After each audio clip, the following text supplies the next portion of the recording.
വക്കീൽ വെറുതെ ഓവറാക്കല്ലേ. നിങ്ങൾ തമ്മില് ഇതിനു മുൻപ് പലപ്പോഴും വഴക്ക് കൂടിയിട്ടില്ലേ? എന്നിട്ട് 2-3 ദിവസം കഴിഞ്ഞ എല്ലാം മറന്ന് വീണ്ടും തോളിൽ കൈയിട്ട് നടക്കുന്ന കാണാം. എടോ, അത്ര പെട്ടെന്ന് ഈ വിഷയം അവസാനിക്കുന്നാണോ താൻ വിചാരിക്കുന്നേ? ഒരിക്കലുമില്ല. പ്രശ്നങ്ങൾ ഇത്ര വലുതായി കാണണോ?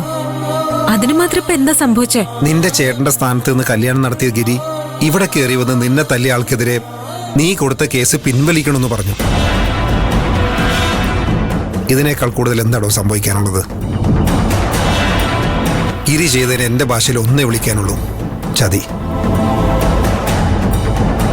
എന്തൊക്കെ സംഭവിച്ചാലും ഗിരി ന്യായത്തിന്റെ ഭാഗത്ത് മാത്രം നിൽക്കുമെന്ന് എനിക്കൊരു വിശ്വാസം ഉണ്ടായിരുന്നു. ആ വിശ്വാസമാണ് തകർന്നത്. ഗിരിയേട്ടനെ ഗോപാലൻ എന്തൊക്കെയോ പറഞ്ഞ് തെറ്റിദ്ധരിപ്പിച്ചിട്ടുണ്ട്. ഏതെങ്കിലും ഒരു ഘട്ടത്തിൽ ഗോപാലൻ കളിച്ച കളികളെല്ലാം വെളിച്ചത്ത് വരും. അപ്പൊ ഗിരിയേട്ടന്റെ മനസ്സ് മാറും, എനിക്ക് ഉറപ്പാ. എനിക്ക് പണ്ടെങ്ങനെ ഒരു പ്രതീക്ഷ ഉണ്ടായിരുന്നു. പക്ഷെ ദിവസം ചെല്ലുന്തോറും ഗോപാലൻ ചെയ്യുന്ന ഏറ്റവും വൃത്തികെട്ട കാര്യങ്ങൾക്ക് പോലും ഗിരി പിന്തുണയ്ക്കുന്ന കാണുമ്പോൾ അവൻ ഇനി എന്തെങ്കിലും നേർവഴിക്ക് വരുമെന്ന പ്രതീക്ഷ എനിക്ക് നഷ്ടപ്പെട്ടുകൊണ്ടിരിക്കുക. ഗോപാലിന് വേണ്ടി ഗിരി നമ്മളോടൊന്നും പറയാൻ പറ്റാത്ത അത്ര വലിയ തെറ്റുകൾ ചെയ്തിട്ടുണ്ട്. എനിക്ക് അവന്റെ സംസാരത്തിൽ നിന്ന് മനസ്സിലായി അവനൊരിക്കലും ഗോപാലിനെ വിട്ടു വരാൻ പറ്റുമെന്ന് എനിക്ക് തോന്നുന്നില്ല. ആ ഗോപാലിനോട് ജോലി ചെയ്ത് ഇപ്പോ അവനും അയാളെപ്പോലെ തന്നെ ആയിക്കാണും.